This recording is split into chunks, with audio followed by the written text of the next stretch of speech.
Hello everyone, कैसे हैं आप सब। एक बार पुनः शिव कोचिंग क्लासेस पर स्वागत है। सुपर फास्ट रिवीजन के लिए आ चुके हैं हम लोग चैप्टर 1 से चैप्टर 14 तक, मतलब 1 से 14 तक कम समय में। चलिए शुरू करते हैं। पहला क्वेश्चन है, मूल आवेश का मान कितना होता है? 1.6 × 10⁻−19 कूलाम और 1 कूलाम आवेश पर इलेक्ट्रॉन की संख्या। इन दोनों में डिफरेंस है। ये 1 इलेक्ट्रॉन पर आवेश है, इसमें 1 कूलाम आवेश पर इलेक्ट्रॉन की संख्या है 6.25 × 10⁻18।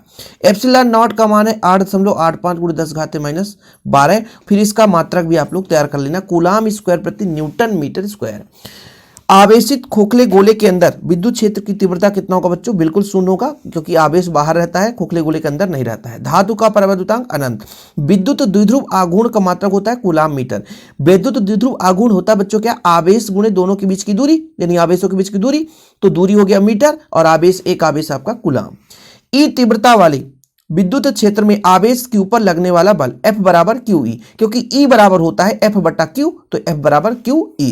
सुपर फास्ट कर रहे हैं बच्चों, ज्यादा हम समझाने की कोशिश नहीं करेंगे, पेपर के पहले से जरूर पढ़ लेना। विद्युत क्षेत्र का मात्रक होता है न्यूटन प्रति कूलाम। क्या होता है? न्यूटन प्रति कूलाम। आवेश का विमीय सूत्र धारा गुणे समय होता है, धारा का एम्पियर, समय का T। विद्युत क्षेत्र की तीव्रता जो होती है बच्चों, उसका विमीय सूत्र हो गया ml की पावर 1 हो गया, T की पावर -3, 1 पावर -1। एक आदर्श द्विध्रुव आकार कैसा होता है? बिंदु सदृश होता है। और विद्युतशीलता का मात्रक आपने पढ़ ही लिया, कूलाम स्क्वायर न्यूटन प्रति मीटर स्क्वायर, पहले ही पढ़ लिया। वैद्युत फ्लक्स का मात्रक है न्यूटन मीटर स्क्वायर प्रति कूलाम। और बच्चों, वैद्युत द्विध्रुव आघूर्ण की प्रकृति जो होती है वो सदिश राशि होती है। इसके बाद विद्युत फ्लक्स की प्रकृति कैसे बच्चों? अदिश राशि है। सिल्क में से रगड़ी गई कांच की छड़ पर किस प्रकार का आवेश आता है? तो कांच पर धन आवेश। दो सजाती है बच्चों, तो उसमें प्रतिकर्षण होगा, मतलब समान में प्रतिकर्षण, अलग अलग है तो आकर्षण। दो आवेशों के बीच जो लगने वाला बल है, ये आपका बच्चों कूलाम आकर्षण बल से है 1/4πε0 Q1 Q2 बटा r²। बिंदु आवेश कण तीव्रता 1/4πε0 Q/r²। बंद पृष्ठ से गुजरने वाला संपूर्ण वैद्युत फ्लक्स, एक गास का थ्योरम, φE = Q/ε0। वैद्युत द्विध्रुव को घुमाने में किया गया कार्य Pe 1 - cos θ हो जाता है। वैद्युत द्विध्रुव की स्थितिज ऊर्जा बच्चों -Pe cos θ। अच्छी निरक्षी पर दोनों का आपको तीव्रता का सूत्र तैयार कर लेना। देखिए, अच्छी स्थिति पर आपका 2P/r³ और अनुप्रस्थ स्थिति मतलब निरक्षी स्थिति पर आपका P/r³, ये दोनों को आप लोग तैयार कर लें। इसके बाद चैप्टर नंबर 2 में पहुंच चुके हैं। विद्युत धारिता का SI मात्रक फैराड होता है बच्चों। एक गोली चालक की धारिता का सूत्र C = 4πε0 r होता है। समविभव पृष्ठ एवं विद्युत बल रेखाओं के बीच को 90 डिग्री होता है, क्योंकि समविभव पृष्ठ से विद्युत क्षेत्र रेखाएं जो होती हैं वो 90 डिग्री पर लंबवत निकलती हैं। विद्युत विभव का विमीय सूत्र ml² T की पावर -3, 1 पावर -1, ml² T की पावर -3, 1 पावर -1। पृथ्वी का विभव कितना होता है? 0 होता है। धारिता का विमीय सूत्र m की पावर -1, l की पावर -2, t की पावर 4, 1 पावर 2। समांतर प्लेट संधारित्र की प्लेटों के बीच दूरी बढ़ाने पर उसकी धारिता में क्या प्रभाव पड़ता है बच्चों? यदि समांतर प्लेट के बीच की दूरी बढ़ा दे, जैसे यहाँ पर सूत्र देख लो, दूरी यदि व्युत्क्रम है, धारिता और दूरी में संबंध व्युत्क्रम है, दूरी बढ़ाएंगे तो धारिता कम हो जाएगी। ठीक है, धारिता का सूत्र होता है C = ε0 A K/d। संधारित्रों को श्रेणी क्रम में कब जोड़ा जाता है बच्चों? जब उच्च विभव को अनेक संधारित्रों में बांटना है तो श्रेणी क्रम में जोड़ना है, और जब धारिता बढ़ाना है तो समांतर क्रम में जोड़ना है। चालक की स्थितिज ऊर्जा 1/2 CV² होता है। किसी आवेश को विद्युत क्षेत्र के लंबवत ले जाने में किया गया कार्य 0 होता है। ऊर्जा घनत्व का सूत्र होता है 1/2ε0 E²। इसके बाद दो संधारित्रों को समांतर क्रम में जोड़ने पर क्या समान रहता है? तो विभव समान रहता है। और यदि श्रेणी क्रम में जोड़ते हैं तो आवेश समान रहता है। यदि बच्चों समांतर प्लेट संधारित्र के बीच कोई माध्यम रख दें तो यहां पर इसका सूत्र होता है C = ε0 A Ka/d, तो K गुना हो जाएगा। यदि हम माध्यम रखेंगे तो K गुना हो जाएगा। 1 फैराड का सूत्र होता है 1 कूलाम बटा 1 वोल्ट। ये कई बार पूछा गया है। 3 माइक्रोफैराड धारिता की 3 संधारित्र श्रेणी क्रम में जोड़ दिया जाए, तुल्य धारिता आपका 1 माइक्रोफैराड हो जाता है। आवेश Q के कारण r दूरी पर विभव होता है 1/4πε0 Q/r, और यदि तीव्रता होता है तो यहाँ पे r की जगह r² हो जाता। किसी संधारित्र का नेट आवेश कितना होता है बच्चों? तो नेट आवेश 0 होता है।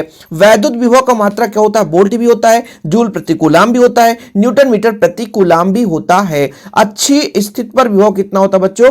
V = 1/4πε0 के P/r²। निरक्षी स्थिति पर विभव देखिए बच्चों 0 होता है। विद्युत क्षेत्र और विभवांतर में संबंध E = -dV/dr। इसके बाद अगले चैप्टर पर पहुंच चुके हैं। धातुओं में धारा प्रवाह किसके कारण होता है? मुक्त इलेक्ट्रॉन के कारण होता है। एक तार को खींचकर उसकी लंबाई की 2 गुनी करने पर उसका प्रतिरोध 4 गुना हो जाता है। विशिष्ट प्रतिरोध का मात्रक है ओम मीटर। ताप बढ़ाने पर अर्धचालक का प्रतिरोध घटता है। अति चालक पदार्थ की चालकता अनंत होती है। दो प्रतिरोधों को श्रेणी क्रम में संयोजन क्या कहलाता है बच्चों? दो प्रतिरोधों के श्रेणी क्रम में संयोजन क्या समान रहता है? केवल धारा। तो प्रतिरोधों का संयोजन हट गया है, कोई दिक्कत नहीं है। विद्युत शेल किसका स्रोत है बच्चों? विद्युत ऊर्जा का। किरचॉफ का प्रथम नियम आवेश संरक्षण पर आधारित है। किरचॉफ का द्वितीय नियम आपका ऊर्जा संरक्षण पर आधारित है। धारा घनत्व का मात्रक है एम्पियर प्रति मीटर स्क्वायर, क्योंकि एकांक क्षेत्रफल पर बहने वाली धारा जो यानी धारा बटा क्षेत्रफल होता है, तो धारा का एम्पियर, क्षेत्रफल का मीटर स्क्वायर। कम ताप पर किसी पदार्थ की प्रतिरोधकता के एकाएक शून्य हो जाने की घटना आपकी अति चालकता कहलाती है। किरचॉफ का द्वितीय नियम ऊर्जा संरक्षण पर आधारित है। धात्विक चालक ताप बढ़ाने पर प्रतिरोध में क्या परिवर्तन होता है? तो प्रतिरोध आपका बढ़ जाता है। अब किसी बच्चे ने कमेंट किया था कि सर धात्विक चालक है, इसका ताप बढ़ाएंगे तो प्रतिरोध कम होगा। आप लोग गूगल कर लेना, अच्छे तरीके से किताब मिला लेना, भाई साहब इसका बढ़ता है। ध्यान रखिएगा, बार बार कमेंट मत करिएगा। किसी चालक की लंबाई में वृद्धि करने से प्रतिरोध में क्या परिवर्तन? यदि लंबाई बढ़ाएंगे तो प्रतिरोध बढ़ जाएगा। मीटर सेतु किस पर आधारित है? Wheat stone. मीटर सेतु हट गया, परेशान मत होना, ठीक है। आगे चलते हैं बच्चों, सुपर फास्ट रिवीजन। देखो भाई, आंतरिक प्रतिरोध, विद्युत वाहक बल, विभवांतर में संबंध भी इक्वल एप्सिलॉन, ये आपका क्या है? ई है। ई मतलब यहां पर विद्युत वाहक बल, आई धारा, आर प्रतिरोध, आंतरिक प्रतिरोध है। धारा का मात्रक एम्पियर है। चालकता का मात्रक ओम इनवर्स। विद्युत शक्ति का मात्रक वाट। अनुगमन ने विद्युत क्षेत्र में तीव्रता में संबंध, वीडी अनुगमन वेग ई के अनुक्रमानुपाती होता है। 1 किलोवाट घंटा 3.6 × 10⁻6 जूल के बराबर होता है। 1 किलोवाट घंटा। विद्युत धारा की दिशा क्या होती है? इलेक्ट्रॉनों के प्रवाह की दिशा के विपरीत। जिधर इलेक्ट्रॉन बहेगा उसके विपरीत दिशा में विद्युत धारा की दिशा होती है। विशिष्ट प्रतिरोध का बीमा ml3 (10⁻³ 1⁻²). अनुगमन वेग और धारा में संबंध I = NEA VD। बच्चों, विद्युत वाहक बल का मात्रक वोल्ट। नियत प्रतिरोध का चिन्ह, परिवर्ती प्रतिरोध, विभव विभाजक। ये प्रतिरोध कभी कभी चिन्ह पूछ दिए जाते हैं, तो आपको पता होना चाहिए। बाकी बच्चों, प्रतिरोध का बीमा ये लो, और विद्युत चालकत्व के बीमा बिल्कुल देख लो, थोड़ा सा सिमिलर रहता है लेकिन अपोजिट है। जैसे अभी आपने विशिष्ट प्रतिरोध का देखा था ना, विशिष्ट प्रतिरोध और इसमें क्या डिफरेंस है? तो यहां पर m है, l के पावर यदि आप कर दो, l के पावर 2 है बच्चों, तो ये प्रतिरोध का है। l के पावर 3 कर दोगे तो विशिष्ट प्रतिरोध आ जाएगा, बस, है ना। बाकी सेम रहता है प्रतिरोध, विशिष्ट प्रतिरोध। यहाँ पर प्रतिरोध है ml² (10⁻³ 1⁻² है ना, और l की पावर 3 कर दोगे तो विशिष्ट प्रतिरोध का आ जाएगा। इसका व्युत्क्रम करो बच्चों, इसका व्युत्क्रम कर दो तो विद्युत चालकत्व का आ जाएगा। इसका प्रतिरोध का व्युत्क्रम विद्युत चालकत्व आ जाएगा। यहाँ पर 1 है तो -1, 2 है तो -2, -3 है तो 3, 1 पावर -2 है तो 2 हो जाएगा। तो ये एक दूसरे के व्युत्क्रम है। इसके बाद अगले चैप्टर में चलते हैं। विद्युत धारा के चुंबकीय प्रभाव की खोज अरस्टड ने की थी। एक गतिमान आवेश उत्पन्न कर सकता है, विद्युत और चुंबकीय क्षेत्र दोनों उत्पन्न करता है। विद्युत क्षेत्र की तीव्रता न्यूटन प्रति एम्पियर मीटर, वेबर प्रति मीटर स्क्वायर और टेस्ला, तीनों है बच्चों। ध्यान रखिएगा, ऑप्शन में ध्यान रखिएगा, न्यूटन प्रति एम्पियर मीटर, वेबर प्रति मीटर स्क्वायर, टेस्ला, ये चुंबकीय क्षेत्र का है। एम्पियर का परिपथी नियम देख लो, जो आपका चुंबकीय क्षेत्र उसका रेखीय समाकलन म्यू गुना होता है, धारा का म्यू गुना होता है ना, म्यू नॉट गुना होता है। देखो, धारावाही वृत्तीय कुंडली के केंद्र पर उत्पन्न चुंबकीय क्षेत्र कुंडली के तल के लंबवत होता है बच्चों, कुंडली के तल के लंबवत होता है। एक समान चुंबकीय क्षेत्र में गतिमान आवेश पर लगने वाला बल QV sin थीटा या V क्रॉस B हो जाता है, QV क्रॉस B हो जाता है। एक आवेशित कण एक समान चुंबकीय क्षेत्र में समांतर, चुंबकीय क्षेत्र के समांतर प्रवेश करता है तो कण सरल रेखा में हो जाता है। जब लंबवत प्रवेश करेगा तो ये परवलयाकार हो जाता है। आवेशित कण लंबवत प्रवेश करे तो परवलयाकार वृत्तीय मार्ग पर होता है, समांतर प्रवेश करे तो सरल रेखा में गति करता है। एक समान चुंबकीय क्षेत्र में लटके धारावाही लूप, जब बला गुण अधिकतम कब होगा? जब लूप चुंबकीय क्षेत्र के समांतर हो, जब लूप चुंबकीय क्षेत्र के समांतर हो। इसके बाद अगला प्रश्न है, चुंबकशीलता का SI मात्रक है न्यूटन प्रति एम्पियर स्क्वायर, न्यूटन प्रति एम्पियर स्क्वायर। धारामापी की कुंडली के साथ श्रेणी क्रम में उच्च प्रतिरोध जोड़ने पर क्या बन जाता है? वोल्टमीटर। मतलब धारामापी की कुंडली के साथ जब श्रेणी क्रम में एक तार जोड़ देंगे तो वोल्टमीटर बनता है। वहीं पे धारामापी कुंडली के साथ जब समांतर क्रम में तार जोड़ देते हैं तो अमीटर बन जाता है। चुंबकीय क्षेत्र की विमीय सूत्र m L हाई नहीं है, T power -2 1 power -1, m T power -2 1 power -1। धारावाही परिनालिका किसके भांति कार्य करता है? दंड चुंबक की भांति कार्य करता है। एक समान चुंबकीय क्षेत्र में आवेशित कण पर लगने वाला बल लॉरेंज बल होता है। एक आदर्श मीटर का प्रतिरोध 0 होता है, एक आदर्श वोल्टमीटर का प्रतिरोध अनंत होता है। लॉरेंज बल होता है QV sin थीटा अर्थात QV क्रॉस B होता है। विद्युत परिपथ में अमीटर को श्रेणी क्रम में जोड़ा जाता है। परिपथ की बात की जा रही है, बल्कि इस अमीटर के कुंडली में जो तार जोड़ा गया है वो समांतर क्रम में है। जब लेकिन इस अमीटर को परिपथ में जोड़ेंगे तो श्रेणी क्रम में। उसी तरह उल्टा वोल्ट मीटर है। वोल्ट मीटर बनाया हमने तो कुंडली के साथ श्रेणी क्रम में तार जोड़ा था, लेकिन जब वोल्ट मीटर को किसी परिपथ में जोड़ेंगे तो समांतर क्रम में जोड़ा जाता है। इसके बाद अगले चैप्टर में पहुंच चुके हैं। चुंबकीय क्षेत्र का मात्रक वेबर प्रति मीटर स्क्वायर, न्यूटन प्रति एम्पियर मीटर। ये दोबारा हो चुका है। एक चुंबकीय सुई को एक असमान चुंबकीय क्षेत्र में रखा जाता है तो क्या अनुभव करेगा? एक बल और एक बल आघूर्ण। ठीक। ध्रुव प्रबल का एसआई मात्रक एम्पियर मीटर, ध्रुव प्रबल का एसआई मात्रक एम्पियर मीटर, चुंबकीय आघूर्ण का एसआई मात्रक एम्पियर मीटर स्क्वायर। क्या? Ampere metre square. चुंबकीय आघूर्ण की दिशा क्या होती है? एस ध्रुव से एन ध्रुव की ओर, एस ध्रुव से एन ध्रुव की ओर। विद्युत चुंबक किस पदार्थ के बनाए जाते हैं? नर्म लोहे के। विद्युत चुंबक किस पदार्थ के बनाए जाते हैं? नर्म लोहे के।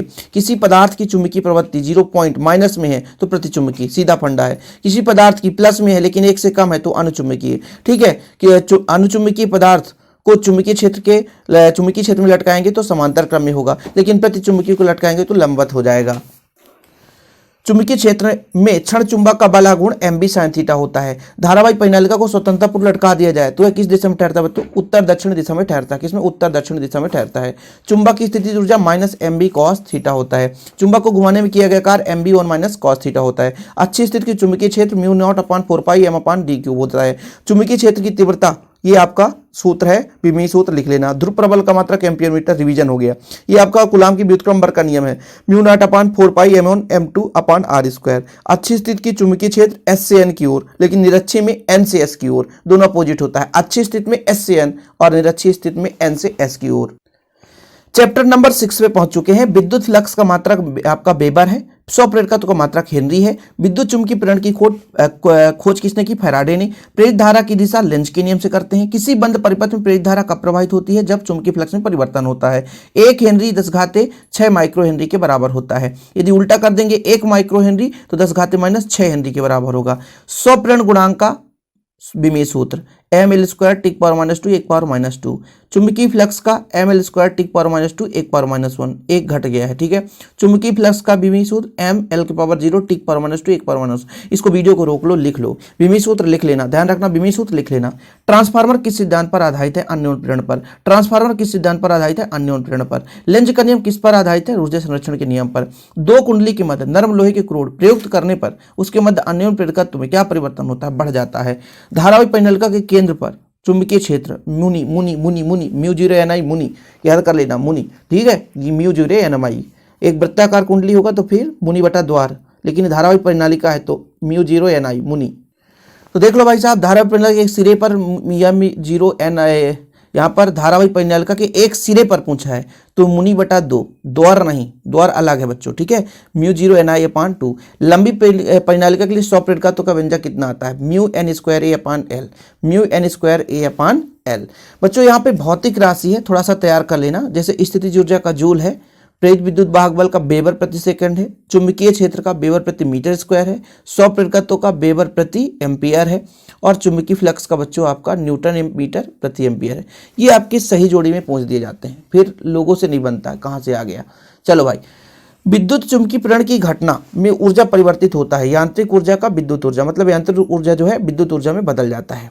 समतल वृत्ताकार कुंडली फेरों की संख्या में किस प्रकार से संबंध रखता है? तो n² के अनुक्रमानुपाती होता है बच्चों।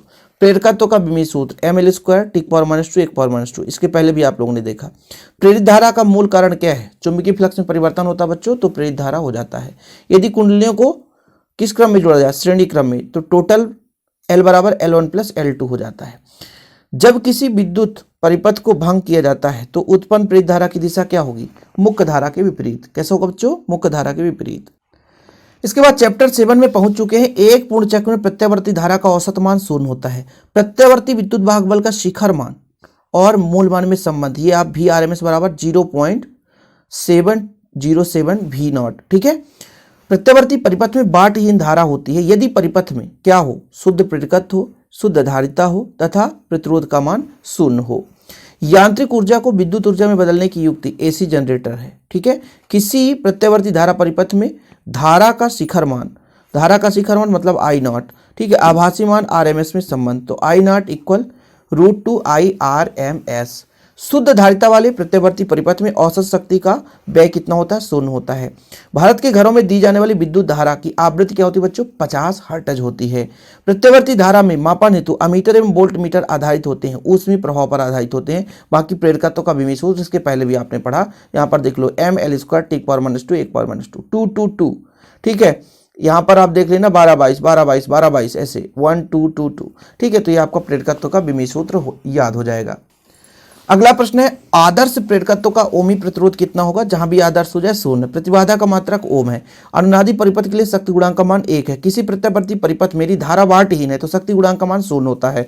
डायनेमो किस सिद्धांत पर कार्य करता है? चुंबकीय प्रेरण पर सिद्धांत पर कार्य करता है। शुद्ध धारती मतलब धारिता जुड़ा हो, है ना, परिपथ में निसंधारित्र जुड़ा है तो विद्युत वाहक बल में कितना आगे रहता है? तो 90 डिग्री। प्रेरण प्रतिघात का मात्रक बच्चों ओम है। प्रेरण प्रतिघात हो या संधारित्री प्रतिघात हो या प्रतिरोध हो, सबका मात्रक ओम है। दिष्ट धारा की आवृत्ति कितनी होती है बच्चों? 0 होती है। दिष्ट धारा के लिए XL बराबर ओमेगा एल होता है। XL बराबर ओमेगा एल, ओमेगा का मान 2 पाई न्यू रख दो, अच्छी बात है। यदि हम बात करें XC का मान 1 ओमेगा सी होता है। ओमेगा का मान यहाँ पर रख दो 2 पाई न्यू, वो बात अलग है। अंडर LC का मात्रा क्या बच्चों? यहाँ पर रूट LC का मात्रा का आपका सेकंड है। आगे देखिए LC और परिपथ में अनुनादी अवस्था में शक्ति गुणांक का मान कितना होता है? 1 होता है। शक्ति गुणांक का पहले भी आपने समझा, अनुनादी परिपथ में शक्ति गुणांक का मान 1 होता है। ट्रांसफार्मर का कोड बना होता है किसका? नर्म लोहे का बना होता है, ठीक है, नर्म लोहे का। प्रेरण प्रतिघात का सूत्र तो आपको सबको पता है, XL बराबर ओमेगा एल, ओमेगा का मान 2 पाई न्यू रख दो, बात अलग है। LC परिपथ के लिए फार्मूला, RC के लिए, LCR के लिए, ये फार्मूला आप लोग पहले से तैयार कर रखे बच्चों, कोई दिक्कत नहीं होनी चाहिए। इसके बाद अगले चैप्टर में प्रवेश करते हैं। चैप्टर नंबर 8 है विद्युत चुम्बकीय तरंगे कैसे उत्पन्न होती है बच्चों? त्वरित आवेश से। कैसे? त्वरित आवेश से। विद्युत चुम्बकीय तरंगों के अस्तित्व की प्रायोगिक पुष्टि सर्वप्रथम किसने की? तो हर्ट्ज ने की। किसने की? हर्ट्ज ने की थी। निर्वात में विद्युत चुम्बकीय तरंग की चाल के लिए सूत्र C/√μ0 एप्सिलॉन नॉट। ओजोन मंडल अवशोषित करता है पराबैंगनी किरणों को। तरंग सदिश की व्यक्त करता है बच्चों K बराबर 2 पाई अपान लैम्डा, K बराबर 2 पाई अपान लैम्डा, ये तरंग सदिश को व्यक्त करने का सूत्र है, ठीक है, K बराबर 2 पाई अपान लैम्डा। तो याद रखिए इसको 2 पाई अपान लैम्डा, ठीक है। चलिए, विद्युत चुम्बकीय तरंग में विद्युत क्षेत्र के परिमाण E तथा चुंबकीय क्षेत्र में संबंध B बराबर E/C है। विद्युत चुम्बकीय तरंग की प्रकृति कैसी होती है? अनुप्रस्थ होती है। दृश्य प्रकाश का रंग उसके किस पर आधारित है? तो आवृत्ति पर आधारित है। कीटाणुओं को मारने के लिए पराबैंगनी किरणों का प्रयोग किया जाता है। दृश्य प्रकाश का तरंग दैर्ध्य याद कर लेना आप लोग। सबसे अधिक आवृत्ति विद्युत चुम्बकीय तरंग किसकी होती है बच्चों? गामा की। वह तरंग है जिसका आवृत्ति मेगाहर्ट्ज में होता है, वो आपका रेडियो तरंग है। कौन सा तरंग बच्चों? रेडियो तरंग है। आगे देखिए, चंद्रमा की दूरी किस तरंग से ज्ञात की जाती है? सूक्ष्म तरंग से। दृश्य प्रकाश किरणों की तरंग दैर्ध्य की कोटि कितनी होती है? 10⁻⁶। दृश्य प्रकाश किरणों की तरंग दैर्ध्य की कोटि 10⁻⁶। अंधेरे में फोटोग्राफी में प्रयुक्त जो है अवरक्त विकिरण का प्रयोग किया जाता है। विद्युत चुम्बकीय तरंग का आविष्कार किसने किया? मैक्सवेल ने किया। किसने किया? मैक्सवेल ने किया। समय परिवर्तनीय विद्युत क्षेत्र के कारण उत्पन्न धारा को क्या कहते हैं? विस्थापन धारा कहते हैं। क्या बोलते हैं बच्चों? विस्थापन धारा।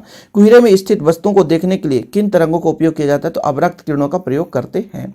विद्युत चुम्बकीय बढ़कम में उपस्थित तरंगों को आवृत्ति बढ़ते क्रम, ये देखिए बढ़ते क्रम में पहला रेडियो, फिर सूक्ष्म, अवरक्त, दृश्य प्रकाश, पराबैंगनी किरणें, एक्स और गामा। तरंग दैर्ध्य का बढ़ता क्रम, इसका उल्टा कर देंगे। ये आपका तरंगों की आवृत्ति का बढ़ता क्रम है। आवृत्ति और तरंग दैर्ध्य एक दूसरे के विरुद्ध क्रम होता है, तो इसका उल्टा करेंगे, तरंग दैर्ध्य का बढ़ता हुआ क्रम मिल जाएगा। दूर संचार के लिए किन तरंगों का उपयोग किया जाता है? रेडियो तरंग का। सूक्ष्म तरंगों का तरंग दैर्ध्य परास कितना होता है? 1 नैनोमीटर से 300 नैनोमीटर। 1 नैनोमीटर से 300 नैनोमीटर। विस्थापन धारा का सूत्र होता है ID = ε0 d∅E/dt। ये आपका विस्थापन धारा का सूत्र, बिल्कुल तैयार कर लेना। इसके बाद अगला बच्चों, विद्युत स्फुलिंग के निकट किस चीज की गंध आती है? ओजोन की गंध आती है। किसकी बच्चों? ओजोन की। एक त्वरित आवेश उत्पन्न करता है विद्युत क्षेत्र और चुंबकीय क्षेत्र दोनों। अवरक्त किरणों का संसूचक किया जाता है पायरोमीटर से। विद्युत चुम्बकीय तरंग में विद्युत क्षेत्र और चुंबकीय क्षेत्र में संबंध परस्पर लंबत रहते हैं। भूस्थायी उपग्रह का आवर्तकाल 24 घंटा होता है। क्या विस्थापन धारा चालन धारा की तरह चुंबकीय क्षेत्र का स्रोत है? तो बिल्कुल हाँ, स्रोत है। इसके बाद अगले चैप्टर में पहुंच चुके हैं बच्चों। यदि किसी दर्पण पर प्रकाश किरण अभिलंबित आपतित होती है तो परावर्तन कोण का मान कितना होगा? अभिलंबित आपतित होगी बच्चों तो 0 डिग्री होगा परावर्तन कोण का मान। किस गोलीय दर्पण से प्रतिबिंब आवर्धित यानी बड़ा बनता है? अवतल दर्पण से। किस रंग के प्रकाश के लिए लेंस की फोकस दूरी अधिकतम होती है? तो लाल रंग के लिए। गोलीय दर्पण की फोकस दूरी एवं वक्रता त्रिज्या में संबंध F बराबर R/2 है। संयुग्मी फोकस किन प्रतिबिंबों के लिए सत्य होता है? तो वास्तविक प्रतिबिंबों के लिए सत्य होता है। गोलीय दर्पण को जल में डुबाने पर, है ना, उसकी फोकस दूरी में क्या परिवर्तन होगा? तो गोली दर्पण को जल में डुबाने पर फोकस दूरी में कोई परिवर्तन नहीं होगा। प्रकाश के अपवर्तन की घटना में उसका कौन सा गुण अपरिवर्तित रहता है? तो आवृत्ति जो है नहीं बदलता। अवतल दर्पण में आवर्धन का मान वास्तविक प्रतिबिंब और आभासी पर कैसा रहता है? तो वास्तविक प्रतिबिंब के लिए ऋणात्मक मान और आभासी के लिए धनात्मक रहता है। लेंस की फोकस दूरी लेंस की क्षमता पर किस प्रकार? तो फोकस दूरी लेंस की क्षमता एक दूसरे के व्युत्क्रम है, उल्टा होता है, क्योंकि लेंस की क्षमता बराबर 1/f होता है। अगला देखिए, खगोलीय दूरदर्शी की आवर्धन क्षमता कैसे बढ़ाई जा सकती है? देखो, अभिदर्शक की फोकस दूरी बढ़ाएं और नेत्रिका की फोकस दूरी कम कर दें तो इसकी आवर्धन क्षमता बढ़ जाती है। इसके बाद अगला प्रश्न है, किसी झील के तट पर खड़ा मछुआरा झील के भीतर किसी गोताखोर को तिरछा देखेगा। तो तिरछा जब देखेगा बच्चों तो लंबा दिखाई देगा, ठीक है, और ऐसे खड़ा होकर यदि सीधा देखे तो छोटा दिखाई देगा। कोई वस्तु अवतल लेंस के फोकस पर रखी है तो उसका प्रतिबिंब कहाँ पर बनेगा? तो जब फोकस पर रखेंगे तो फोकस और प्रकाशिक केंद्र के बीच बनता है। किसी लेंस की क्षमता धनात्मक होती है, भाई किसकी? उत्तल लेंस की धनात्मक और अवतल लेंस की क्षमता ऋणात्मक होती है। प्रिज्म के अंदर अपवर्तित किरण प्रिज्म के आधार के समांतर कब होगी? न्यूनतम विचलन की स्थिति में। किस स्थिति बच्चों? न्यूनतम विचलन की स्थिति में। प्रिज्म से गुजरने वाले किस रंग का विचलन अधिकतम? तो बैंगनी रंग का विचलन अधिकतम और लाल रंग का विचलन कम होता है। यदि नेत्रिका को फोकस दूरी कम कर दी जाए तो भाई आवर्धन क्षमता में क्या प्रभाव पड़ेगा? तो फोकस दूरी कम करने पर आवर्धन क्षमता बढ़ जाएगा। और लेंस की आवर्धन क्षमता का मात्रक का बच्चों डायऑप्टर। देखिए, क्या तिरछा देखने पर किसी जल के टैंक की आभासी गहराई परिवर्तित होती है? यदि हाँ तो गहराई घटती है या बढ़ती है? घट जाती है, ठीक है। जैसे आप एक लकड़ी डुबा दो पानी पर तो उसकी गहराई घट जाएगी। प्रकाश किरण के एक सममांगी माध्यम से दूसरे सममांगी माध्यम में जाना प्रकाश का अपवर्तन कहलाता है। देखो भाई, आपतन कोण की जय और अपवर्तन कोण की जय का अनुपात अपवर्तनांक कहलाता है, ठीक है। जब प्रकाश किरण एक माध्यम दूसरे माध्यम में जाए और मार्ग बदल देने पर यानी उसी माध्यम में वापस लौट जाए तो उत्क्रमणीयता का सिद्धांत कहलाता है। जब प्रकाश विरल से सघन में जाता है तो उसका वेग कम हो जाता है। एक लेंस की फोकस दूरी किस रंग के लिए न्यूनतम होती है? तो भाई बैंगनी रंग के लिए, ठीक है। प्रकाश रंग किससे ज्ञात किया जाता है? तो आवृत्ति के माध्यम से प्रकाश का रंग ज्ञात किया जाता है। संयुक्त सूक्ष्मदर्शी नेत्रिका की फोकस दूरी, देखो संयुक्त सूक्ष्मदर्शी में नेत्रिका जो है आकार बड़ा होता है नेत्रिका लेंस का, तो फोकस दूरी जो है अभिदर्शक के फोकस दूरी से अधिक होता है।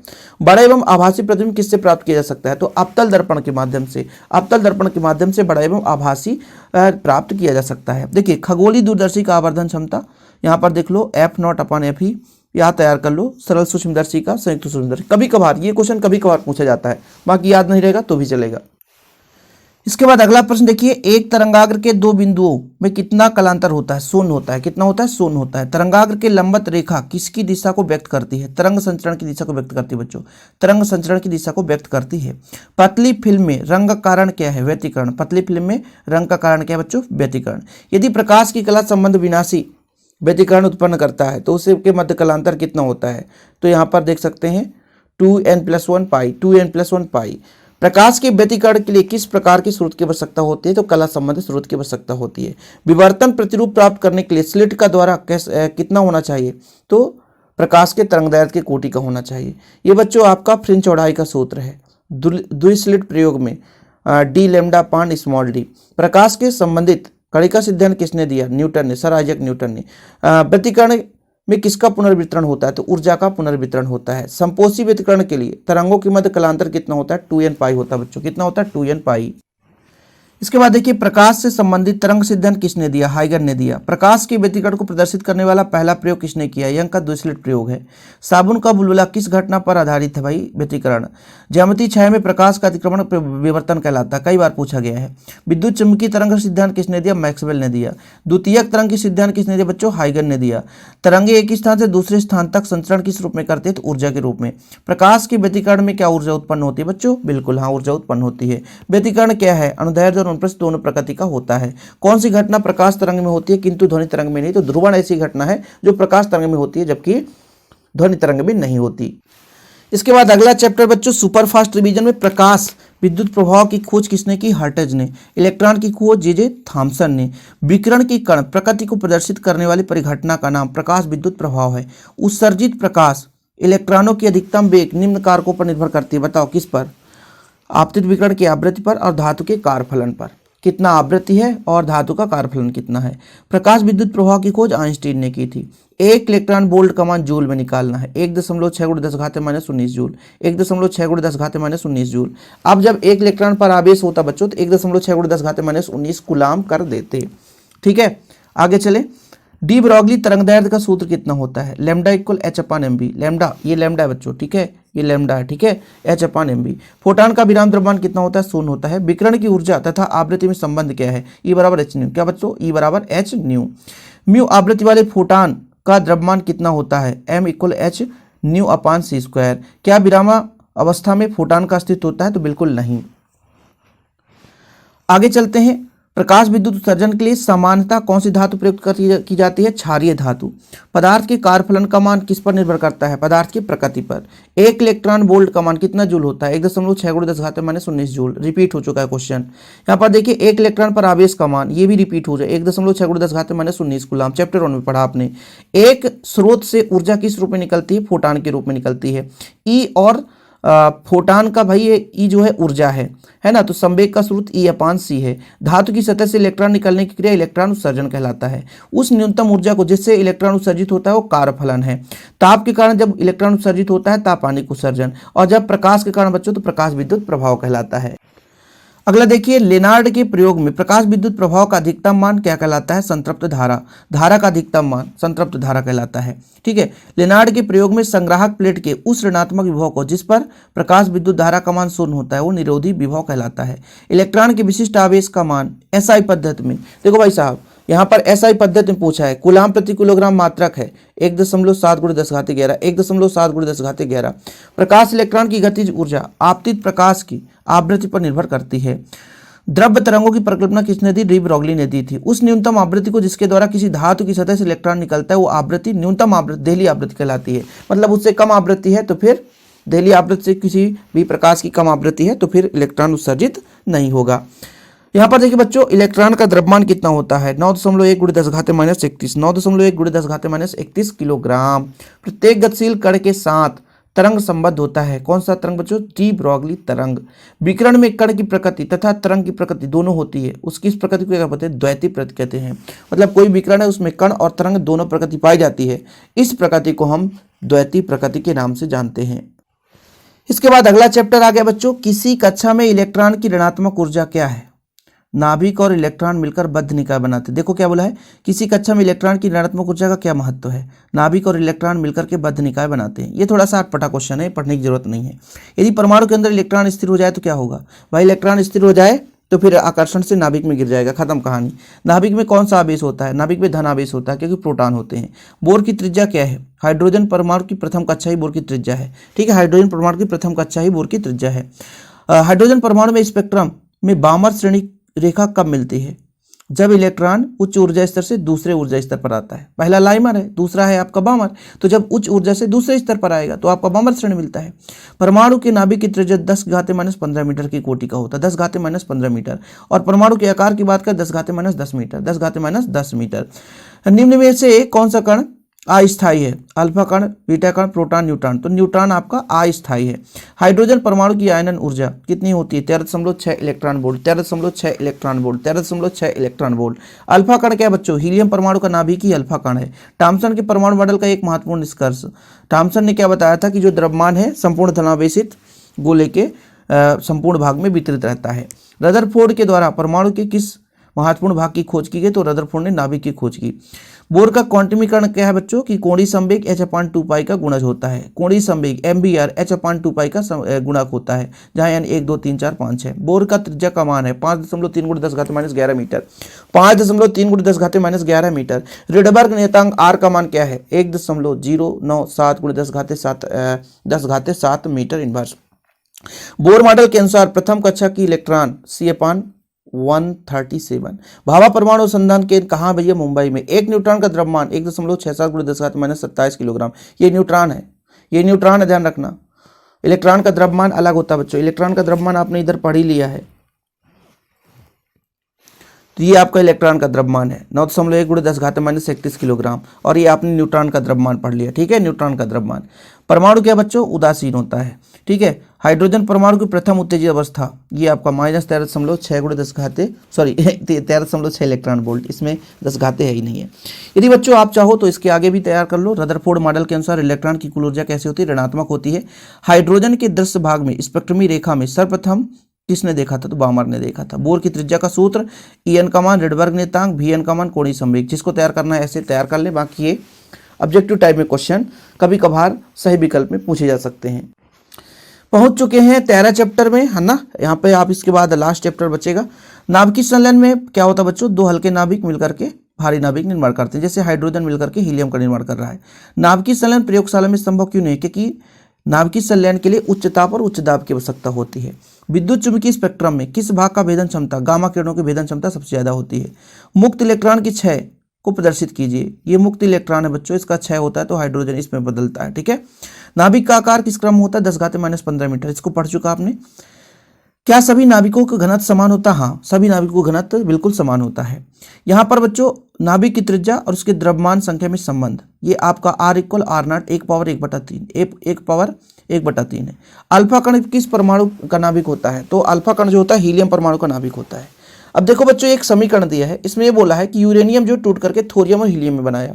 तो जब थोरियम और हीलियम बनाया तो 4 इसका द्रव्यमान घटा, 2 इसका परमाणु क्रमांक घटा। तो ए का मान 4 जब घट गया तो 234 हो गया, और जेड का मान जब इसमें से 2 घटा तो 90 हो गया।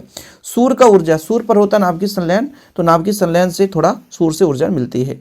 संलयन प्रक्रिया के लिए क्या उपयुक्त है? हल्का नाभिक। हल्का नाभिक होना चाहिए, तभी वो जुड़ करके भारी नाभिक का निर्माण करेगा। 1 ग्राम पदार्थ की समतुल्य ऊर्जा 9 × 10⁻13 जूल होती है बच्चों। 9 × 10⁻13 जूल, 9 × 10⁻13 जूल। ठीक है। नाभिकीय विखंडन की नियंत्रित श्रृंखला में तीव्रगामी न्यूट्रॉनों को मंदकों की सहायता से मंदित किया जाता है।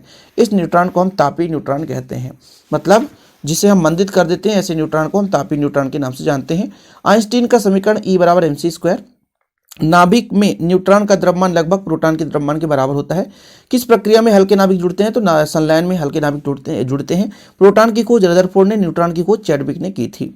ऊर्जा का मात्रक इलेक्ट्रॉन वोल्ट होता है। एक एटॉमिक मास यूनिट बराबर होता है 931 मेगावाट। ठीक है।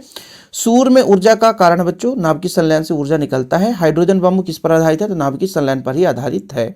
यदि नाभिक का द्रव्यमान 1/2 है तो घनत्व में क्या परिवर्तन होगा? घनत्व में कोई नहीं, घनत्व समान होता है। कोई कितना भी भारी नाभिक होगा लेकिन घनत्व सब में 1:1 ही रहेगा, इसमें कोई बदलाव नहीं होगा। तो पहुंच चुके हैं अपने मंजिल पर आखिरी। देखिए बच्चों निज अर्धचालक में पंच संयोजी अशुद्धि मिलाते हैं। देखो जब पंच संयोजी मिलाते हैं तो n प्रकार का अर्धचालक बनता है। पहली बात, निज अर्धचालक में पंच संयोजी अशुद्धियां मिलाने पर उसका ऊर्जा अंतराल में किस प्रकार परिवर्तन होगा? तो अशुद्धियां मिलाएंगे तो ऊर्जा अंतराल कम हो जाता है। अब बच्चों यहाँ पर फिर से निज त्रिसंयोजी मिलाएंगे तब भी ऊर्जा अंतराल कम हो जाता है। चालन इलेक्ट्रॉनों का अपवाह वेग होलों के अपवाह वेग से कम होता है या अधिक? तो देखो चालन इलेक्ट्रॉन का अपवाह वेग थोड़ा सा होलों से अधिक होता है। ठीक। चलिए पीएन संधि डायोड में पश्च बायस बढ़ाने पर अक्षय परत की मोटाई किस प्रकार परिवर्तित होती है? तो अक्षय परत की मोटाई जो है बढ़ जाती है। किस बायस में पीएन संधि डायोड प्रतिरोध बहुत कम होता है? पश्च बायस में प्रतिरोध कम होगा बच्चों। ठीक है। देखो क्या बोला है, किस बायस में पीएन संधि डायोड का प्रतिरोध बहुत कम होता है? तो यहां पर यदि प्रतिरोध बहुत कम की बात करता तो अग्र बायस होता, लेकिन प्रतिरोध अधिक है तो पश्च बायस है। ध्यान रखिएगा यहाँ पर थोड़ा सा, यदि प्रतिरोध अधिक है तो पश्च बायस है, यदि प्रतिरोध कम होता तो अग्र बायस होता। धातुओं में ऊर्जा अंतराल कितना होता है? 0 होता है। परम शून्य ताप पर जर्मेनियम का टुकड़ा कुचालक की भांति कार्य करता है, विद्युत रोधी। किस उपकरण का उपयोग दिष्टकारी के रूप में? संधि डायोड का उपयोग दिष्टकारी के रूप में करते हैं। जर्मेनियम क्रिस्टल में वर्जित ऊर्जा अंतराल कितना होता है? 1.12 × 10⁻19 जूल। आगे बच्चों जर्मेनियम क्रिस्टल में पी को, यहाँ पर पी टाइप को अर्धचालक बनाने के लिए, देखो जर्मेनियम को पी टाइप बनाना बच्चों, तो इसमें त्रिसंयोजी मिलाएंगे। यदि हमको इसमें एन टाइप बनाना है तो पंच संयोजी मिलाएंगे। पीएन संधि डायोड के अक्षय परत में क्या पाया जाता है? निश्चल आयन पाया जाता है। क्या बच्चों? निश्चल आयन पाया जाता है। पीएन संधि डायोड के अक्षय परत की मोटाई कितनी होती है? 10⁻6 मीटर होती है। इसके बाद जर्मेनियम अर्धचालक में वर्जित ऊर्जा अंतराल कितना होता है? 0.72 इलेक्ट्रॉन वोल्ट होता है। अगला प्रश्न देखो, किसी अर्धचालक का प्रतिरोध दाब गुणांक ऋणात्मक होता है। पीएन संधि डायोड को किस रूप में किया जाता है? दिष्टकारी के रूप में करते हैं। निज अर्धचालक में वर्जित ऊर्जा अंतराल की कोटि कितनी होती है? तो 1 इलेक्ट्रॉन वोल्ट। किसी अर्धचालक का ताप बढ़ाने पर उसकी चालकता में क्या प्रभाव पड़ता है? बढ़ जाता है। किसी अर्धचालक का ताप बढ़ाने पर उसकी चालकता पर क्या प्रभाव पड़ता है बच्चों? बढ़ जाता है। आगे देखिए n प्रकार के अर्धचालक में बहुसंख्यक आवेश वाहक क्या होते हैं? इलेक्ट्रॉन होते हैं। यदि n प्रकार का अर्धचालक है तो बहुसंख्यक आवेश क्या होगा? इलेक्ट्रॉन होगा। किसी अर्धचालक के प्रतिरोध में अशुद्धियां मिलाने पर क्या प्रभाव पड़ता है? घट जाता है। क्या प्रभाव पड़ता है बच्चों? घट जाता है। ताप बढ़ने पर अर्धचालक की प्रतिरोधकता में क्या परिवर्तन होती है? तो कम हो जाती है बच्चों। क्या हो जाती है? कम हो जाती है। परम शून्य ताप पर अर्धचालक का व्यवहार कुचालक के जैसा होता है। पी टाइप बनाना है तो त्रिसंयोजी अशुद्धि मिलाते हैं, एन टाइप बनाता है तो पंचसंयोजी अशुद्धि मिलाते हैं। पी प्रकार के अर्धचालक में बहुसंख्यक धारावाहक क्या होता है? तो पी प्रकार के अर्धचालक में बहुसंख्यक आपका होल होता है और एन प्रकार के अर्धचालक में बहुसंख्यक आपका इलेक्ट्रॉन होता है। इस प्रकार से पेपर के लिए सुपर फास्ट रिवीजन आपके लिए लाया। प्लीज यार वीडियो पसंद है तो लाइक करके शेयर कर दें। चैनल पहली बार है, चैनल को सब्सक्राइब कर लें, टेलीग्राम ज्वाइन कर लें, डिस्क्रिप्शन पे हमारे ऐप का लिंक, डिस्क्रिप्शन पे हमारे सारे सोशल मीडिया के जो प्लेटफॉर्म है उस सबका लिंक मिल जाएगा। आप लोग ज्वाइन जरूर करें। फिलहाल आज के लिए इतना ही। जय हिंद, वंदे मातरम।